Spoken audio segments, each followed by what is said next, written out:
ನಮಸ್ಕಾರ ಗೆಳೆಯರೇ. ಎಲ್ಲರಿಗೂ ಯುಗಾದಿ ಹಬ್ಬದ ಆರ್ಥಿಕ ಶುಭಾಶಯಗಳು ಹಾಗೂ ಹೊಸ ವರ್ಷದ ಆರ್ಥಿಕ ಶುಭಾಶಯಗಳು.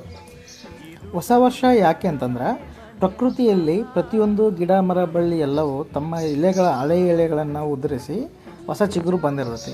ಈಗ ಅಂದರೆ ಅವಕ್ಕೆ ಹೊಸ ಜೀವನ ಸ್ಟಾರ್ಟ್ ಆಗಿರುತ್ತೆ.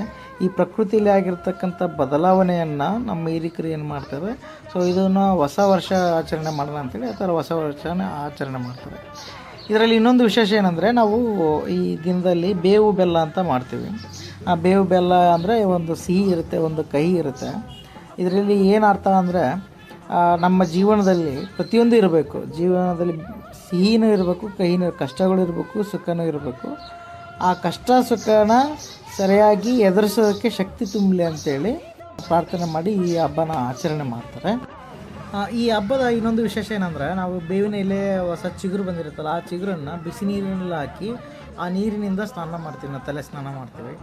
ಈ ರೀತಿ ಸ್ನಾನ ಮಾಡೋದ್ರಿಂದ ಏನಾಗುತ್ತೆ, ಹೊರಗಿನ ರೋಗಗಳು, ಸೂಕ್ಷ್ಮ ಜೀವಿಗಳು ರೋಗನ ಸೃಷ್ಟಿ ಮಾಡ್ತಾ ಇರ್ತಾವಲ್ಲ, ಅವು ನಮ್ಮ ಬಾಡಿ ಒಳಗಡೆ ಹೋಗಬಾರ್ದು ಅಂತೇಳಿ ಈ ಥರ ಬೇವಿನ ಎಲೆ ಸ್ನಾನ ಮಾಡೋದ್ರಿಂದ ಅದು ವಿಷ ಇರುತ್ತಲ್ಲ, ನಮ್ಮ ಬಾಡಿಗೆಲ್ಲ ಅದು ಒಂಥರ ಲೇಯರ್ ಆಗಿರುತ್ತೆ.